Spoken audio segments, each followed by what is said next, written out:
A few days in my life have changed me as much as the day my father, James, died suddenly at the age of 55. My father didn't talk much, and he didn't show off his money. So, when we heard his will, my mother Amy, my sister Kelly, and I were shocked. The lawyer told us that my father had left behind $100 million, an amount we never expected. As the oldest son, I always thought I would take over my father's small business and continue his work. But the will not only showed his hidden wealth, it also divided the money in a way that gave much more to Kelly and me than to our mother. This news caused a lot of trouble in our family. My mother, Amy, who was 50 at the time, was heartbroken. She couldn't understand how her husband of 25 years had made so much money without her knowing, or why he gave it out so strangely. Her sadness quickly turned into doubt and anger. She started to question if the will was real, feeling like she had been left out of a life she had always been a part of. This shook her trust and sense of security deeply. In the middle of this, Kelly, who was 28, stayed unusually calm. It seemed like she might have known more about our father's plans than she first said. Her calmness made things even more tense between her and our mother. As for me, I felt stuck. I was caught between my mother's disbelief and the shocking reality of our new financial situation.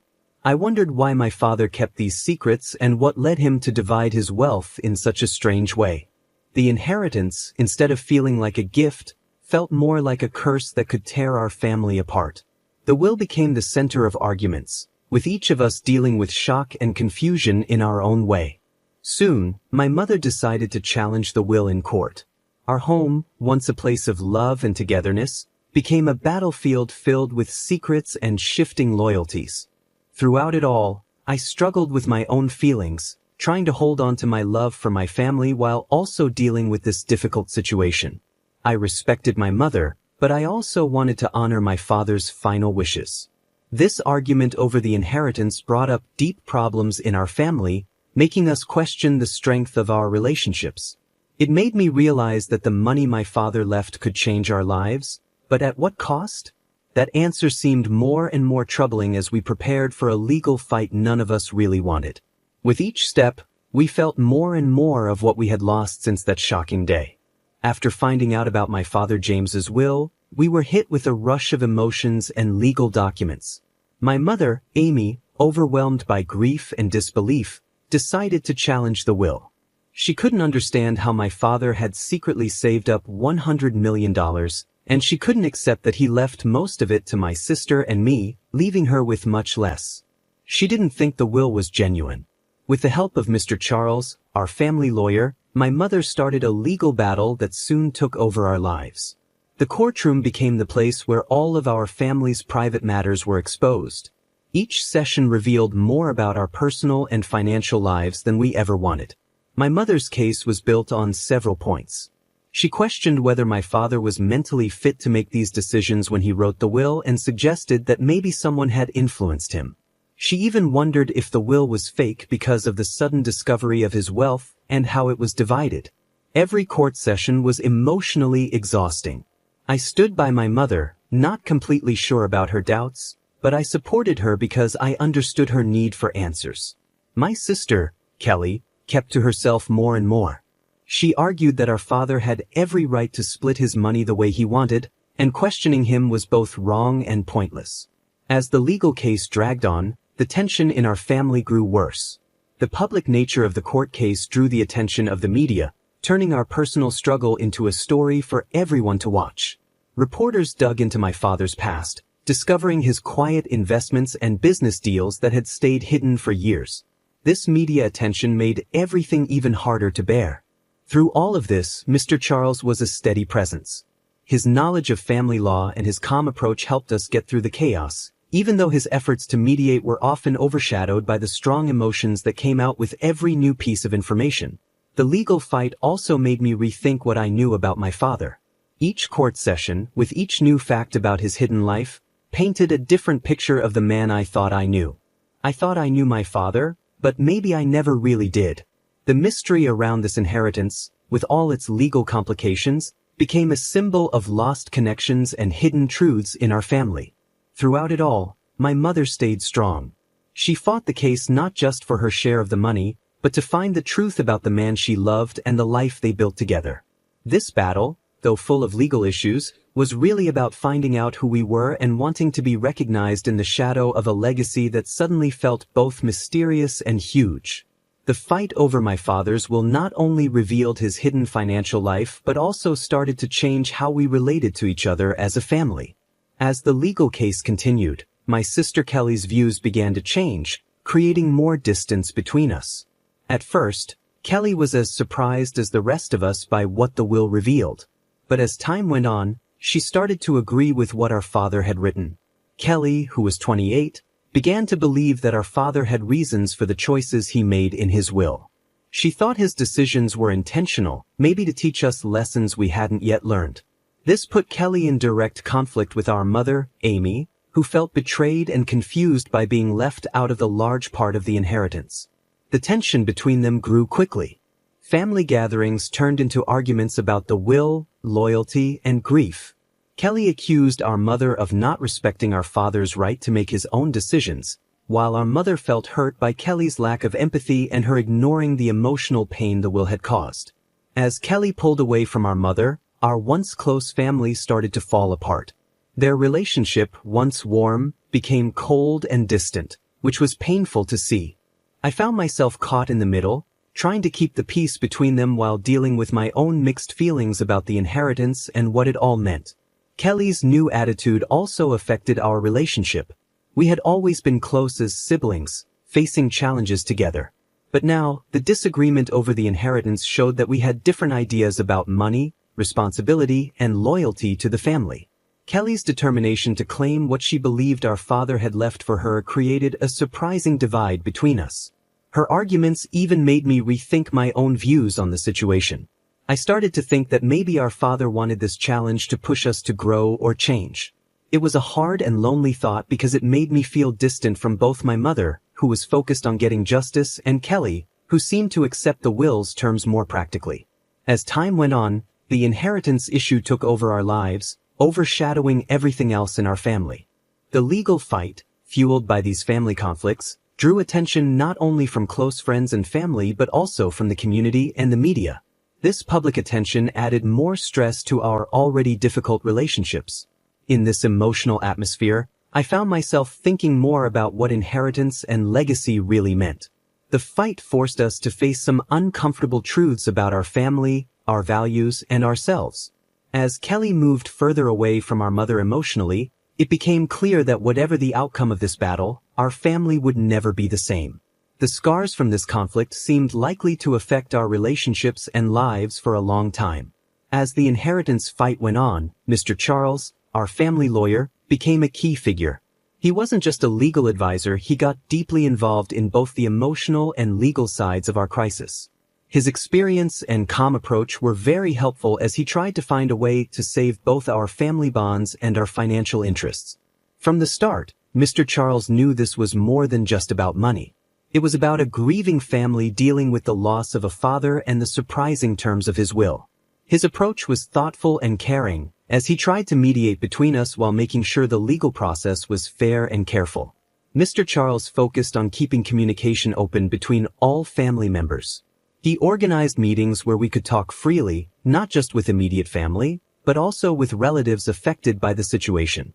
These meetings allowed us to express our feelings in a less formal way than in court. Mr. Charles listened carefully to everyone.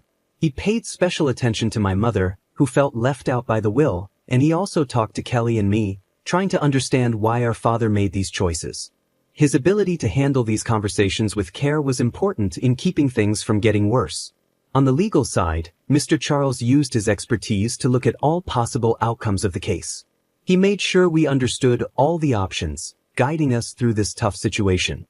Mr. Charles explained all the possible outcomes, from completely canceling the will to fully following its terms, and talked us through the legal consequences and how long each might take. This clarity helped us understand what to expect in the long run, including both the financial and emotional costs. Another important step Mr. Charles took was bringing in independent experts. These included forensic accountants to review my father's financial activities and estate planning experts to help explain why the will might have been structured the way it was. This well-rounded approach not only helped us understand the legal situation better but also provided more insight into my father's choices, which helped calm some of the anger in the family. Throughout it all, Mr. Charles remained a calm and steady presence. His support was reassuring, offering a sense of balance during emotional moments. His mediation efforts didn't always lead to immediate solutions, but they brought a needed level of professionalism and care.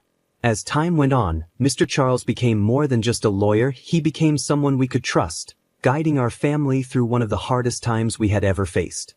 Although the outcome of the legal battle was still unclear, his work ensured that whatever happened, the process would respect everyone's dignity and emotional health. In the middle of this legal fight and shifting family dynamics, my role as the eldest son became more complicated. I wasn't just trying to handle the inheritance issues. I was also trying to keep our family from falling apart. It was a tough challenge. On one side was my mother, Amy, heartbroken and feeling betrayed by the will, and on the other was my sister, Kelly, who saw our father's decisions differently than we did. As I watched our family struggle, I often wondered about my father's intentions. Could he have predicted the chaos his will would cause? Or did he think that the financial security he provided would be more important than the emotional toll? These thoughts stayed with me as I tried to hold our family together. The $100 million estate, which should have been a blessing, felt like a curse. Greed and distrust had taken over our relationships, replacing the warmth and trust we once had. Each new legal update or discovery seemed to drive a bigger wedge between us, with family members taking sides in what felt like a personal and painful battle. My efforts to bring peace were met with mixed responses. My mother, hurt and confused, leaned on me for support. My mother's pain made her hesitant to engage in any conversations that might seem to go against her fight over the will. Kelly, on the other hand, viewed my attempts at keeping the peace with some suspicion, thinking I wasn't fully supporting our father's wishes. This balancing act between the two was emotionally and mentally draining for me. To try and understand both sides, I arranged private talks with each family member. I listened without judging and spoke carefully to avoid causing more hurt. I encouraged us to openly talk about how we felt about the inheritance and our memories of our father, hoping we could find some common ground in our shared loss. I also sought advice from Mr. Charles, our lawyer, on how to handle the legal issues without tearing our family apart. His guidance was very helpful, giving me a better understanding of the legal process and helping me explain it to my family without adding to the tension. The media attention only made things worse. Reporters were eager to turn our situation into a dramatic story of a rich family in conflict. This unwanted attention put even more pressure on us. I found myself having to protect my mother and sister from intrusive questions and photographers, which made my role as the family protector even more complicated. Despite everything, I held on to the hope that we could find a solution that respected both my father's wishes and the needs of our family. This hope was tested over and over as the case dragged on. Every court session and legal argument seemed to push us further apart. Deep down, I knew that the real battle wasn't just over the millions my father left behind, it was about the legacy of our family's unity and the values we wanted to hold on to. The struggle to maintain that unity during all the chaos of greed and grief defined my role as a brother and a son during this difficult time. Just when we thought we understood the situation with the $100 million inheritance, a new twist made things even more complicated. Further investigation into my father's finances revealed that he had hidden more assets in various investments and offshore accounts. This discovery shocked us all, making us question even more what we thought we knew about my father and his legacy. The forensic accountants Mr. Charles had hired as part of the legal case uncovered these hidden assets. They found that the $100 million estate was only part of a larger collection of wealth my father had carefully hidden. The reasons behind my father's secrecy became an even bigger mystery, complicating both our emotions and the legal strategies surrounding the will. As the eldest son and a key figure trying to keep the family together, this new revelation made my role even harder to manage. I found myself at the center of this new situation. The discovery had two effects. It made the greed and conflict among our extended family worse, while also offering a chance for a fairer solution within our immediate family if handled properly. The newly found assets were quite varied, from real estate in different countries to investments in private companies and large stock portfolios. This changed everything about the inheritance fight, making us rethink our legal strategy. Mr. Charles suggested that this might be a good time to negotiate a settlement that could make everyone happier and possibly calm the growing tension within the family. However, the negotiations were far from easy.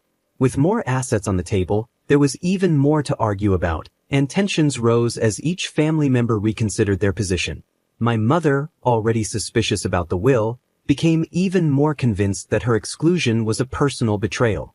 Kelly, on the other hand, saw this as more proof of our father's wisdom and planning, believing it showed how he intended to provide for us in unconventional ways. My role became even more complicated as I tried to manage the emotional conflicts in the family and the legal issues surrounding the new assets. I still hoped to find a solution that could bring peace to the family, but with each new discovery, that goal seemed further out of reach. The negotiations over the additional assets went through several rounds of discussions, led by Mr. Charles. He not only gave legal advice but also tried to understand and manage the family dynamics. These talks were difficult and often emotional, as old hurts were brought up and new suspicions formed. Through all of this, the idea of legacy took on a different meaning for me. It wasn't just about the money my father left behind anymore, it was about the memories and values tied to that wealth. The newly found assets highlighted the gap between the father I thought I knew and the businessman who had operated in such secrecy. As we moved forward, the challenge was to balance his role as a family man with his secret financial life, which made it hard for us to come together and heal. The path to resolution was filled with both legal and emotional challenges, but it was one we had to walk carefully, balancing the realities of wealth with the emotional ties of family. The court proceedings, already complicated by the financial discoveries, became more personal during the testimonies. These court sessions revealed the deep cracks in our family that had been hidden for years, and emotions ran high as we tried to untangle my father's true intentions. As the eldest son, this made the process even more intense and personal for me. I watched with a heavy heart as each family member took the stand. The courtroom, filled with lawyers, reporters, and curious onlookers, was a harsh setting for the raw emotions my mother Amy and my sister Kelly showed. Each testimony revealed their pain, hopes, and feelings of betrayal. My mother's testimony was especially heartbreaking. She spoke about her life with my father, James, describing what she thought was a partnership built on respect and shared decisions. Her voice cracked as she talked about the later years of their marriage when James became more secretive. At the time, she thought it was just the stress of his business, but now she believed it was related to the secret wealth he had been accumulating. She expressed feeling betrayed not only by the will but by their entire marriage, which she now saw in a different light. Kelly's view was very different. When it was her turn, she defended our father's decisions, saying he was not only securing the family's financial future but also challenging us. She believed he wanted us to rise above our personal conflicts and handle his legacy with maturity and grace.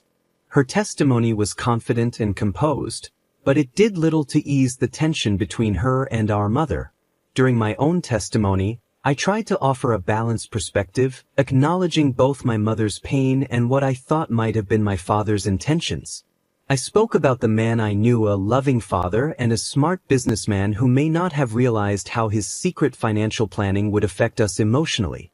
I also brought up the newly discovered assets, stressing the need for a clear and fair solution that would honor his complex legacy without further tearing our family apart. Mr. Charles, our lawyer, played a key role during these sessions. He carefully navigated the legal details and emotional issues with skill, understanding our family in a way few others could. His goal wasn't just to win the case but to help mend our family if possible. The emotional weight of these testimonies was huge. The courtroom felt like a pressure cooker, with old hurts and unresolved problems coming to the surface. The process was cathartic in some ways but also incredibly damaging. Relationships that had taken years to build were breaking apart before our eyes, held together only by the fragile hope of finding a solution that could address both the emotional and financial needs of everyone involved. The impact of these testimonies went beyond the courtroom. They became the focus of media attention, turning our personal pain into a public spectacle. This extra layer of exposure only made the stress and anxiety worse for all of us. We all felt overwhelmed, making the legal process even harder to bear. As the court sessions continued, it became clear that the outcome of this battle would change our family forever. No matter what the final decision would be, the emotional scars would last, and we would have to figure out how to move forward after dealing with a legacy as complicated as the man who left it behind. As the inheritance fight dragged on, the chance of a peaceful settlement seemed to fade. We had started with a small hope of reaching a compromise that would help us avoid the bitterness of a long court case. But as everyone held firm to their positions, the negotiations fell apart. What had begun as hopeful discussions turned into failed attempts that only made the divides in our family worse. At first, there were some positive moments. Mr. Charles, our family lawyer, arranged several mediation sessions to encourage dialogue and work toward a fair solution. We talked about different options for dividing the $100 million and the other assets that had been uncovered. Each of us, my mother Amy, my sister Kelly, and I brought our own views and emotions to these talks. My mother was firm in her belief that she had been wronged by being left out of the will and deserved a large share of the estate, not just for the money but also as a matter of respect. She felt even more strongly about this after learning about the hidden assets, which she saw as further proof of deceit. Kelly, however, continued to support our father's wishes as written in the will. She saw it as a reflection of his understanding of each of us and believed we should honor it. My role in these talks was incredibly hard. I tried to find a middle ground between my mother and Kelly, suggesting different ways to divide the assets that could address both legal and emotional concerns. But every compromise I offered only seemed to highlight how far apart we were. Kelly saw these ideas as going against our father's wishes, while my mother saw them as necessary to correct a wrong. The mediation sessions often ended in frustration and tears, with each of us retreating to our own sides. The emotional strain was clear on everyone. The stress made old wounds worse and created new ones, making it harder and harder to have a rational discussion. The intense media attention that followed each session added even more pressure, turning our private pain into public drama. Mr. Charles's role grew from just being a legal advisor to being an emotional support for all of us. Despite his best efforts, the possibility of finding common ground seemed to slip away a little more each day. The combination of legal complexities, the large amount of money involved, and the deep emotions of everyone made the situation incredibly difficult to resolve. The failure of the negotiations made everyone more firm in their positions, creating barriers that seemed impossible to overcome. When the talks broke down, it marked a turning point for our family. It became clear that we would need the court to decide the outcome. This was hard to accept because it didn't just mean the failure to reach a compromise, but it also felt like the end of any chance of family unity. As we prepared for the court proceedings to continue, there was a sense of resignation and determination. The stakes were higher than ever, not just in terms of money, but also in the lasting impact this legal battle would have on our relationships. A court ruling seemed inevitable, but it didn't offer much hope for healing the divisions that had come to define how we interacted. After months of emotional testimonies, failed talks, and deep legal scrutiny, the day of the final verdict arrived. This was the moment that would decide how my father's $100 million estate, along with the newly discovered assets, would be divided. It would also reshape the dynamics of our family. The tension was thick as we entered the courtroom, each of us feeling a mix of fear and hope. As the judge began to speak, the room went silent.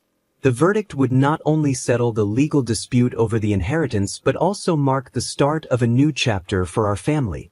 This chapter might bring us back together or permanently break the fragile bonds that still connected us. The judge acknowledged the complexity of the case, noting how deeply emotions had influenced the entire process. The decision considered the many legal arguments presented, the personal testimonies that revealed much about our relationships, and the possible effects on family unity. The verdict was more balanced than we had expected. It didn't completely favor any one side but offered a compromise that aimed to address the concerns raised by everyone. The judge ordered a redistribution of the assets that was different from what my father's will had laid out. My mother, Amy, was given a significant portion, recognizing her role in my father's success and the unfairness of her being excluded. Kelly received a large share as well, but with conditions to ensure the responsible management of the wealth, reflecting her focus on preserving our father's legacy and business values.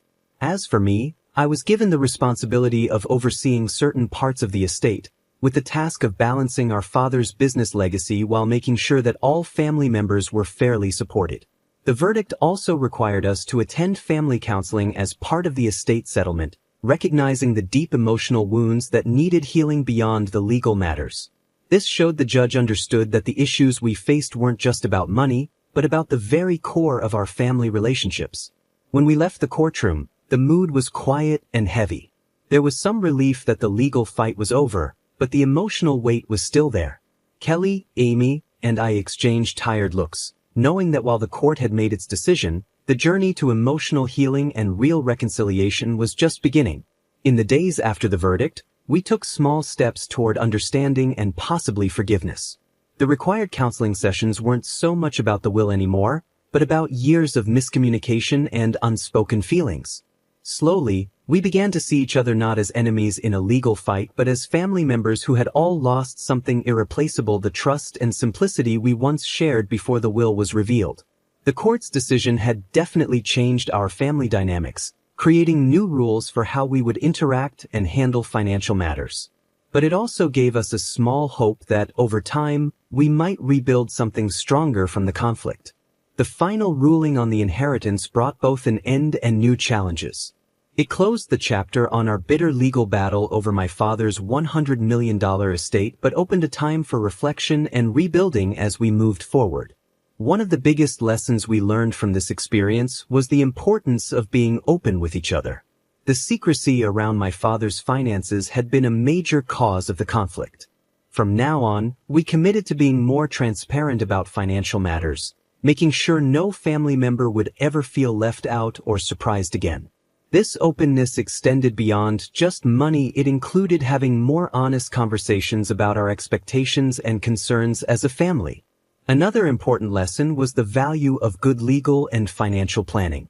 The complicated issues that came up during the court case showed us the need for clear, well-documented estate plans that take into account not just legal rules, but also the emotional and relational needs of the family. We learned that estate planning shouldn't be done in secret but should involve everyone affected. This way, misunderstandings can be avoided, and there would be a clear plan for future generations. The required family counseling sessions ended up being a turning point for us. They taught us the importance of addressing issues before they grow into big problems. Through these sessions, we began to better understand each other's perspectives and concerns, which helped us start the healing process. We realized that truly listening to each other was just as important as any legal document for keeping family peace. This experience also showed us that wealth can be both a blessing and a burden. We saw how money could create opportunities but also cause conflict and unhappiness. This made us rethink our values as a family. We started to focus more on our relationships and shared experiences instead of just material things. We understood that the real legacy we wanted to leave behind was one built on mutual respect and support. As we put these lessons into practice, new beginnings started to form. Amy, Kelly, and I began to build a different kind of relationship, one that was more careful and thoughtful, but also more mature. We created new traditions and routines that allowed us to spend time together without the weight of past conflicts hanging over us. We also began working together on charitable projects, using part of the inheritance to support causes that mattered to us. These efforts helped repair our family bonds and gave us a way to honor my father's legacy in a positive way. Working on these projects gave us a shared purpose and helped shift our focus from what we had fought over to what we could accomplish together. Looking back, it was clear that while the inheritance battle had been painful, it also taught us important lessons. We learned about resilience, the complexity of family relationships, and the power of forgiveness. As we moved forward, these lessons became the foundation of our new start, leading us toward a future that, while different from what we had imagined, offered the hope of unity and mutual respect.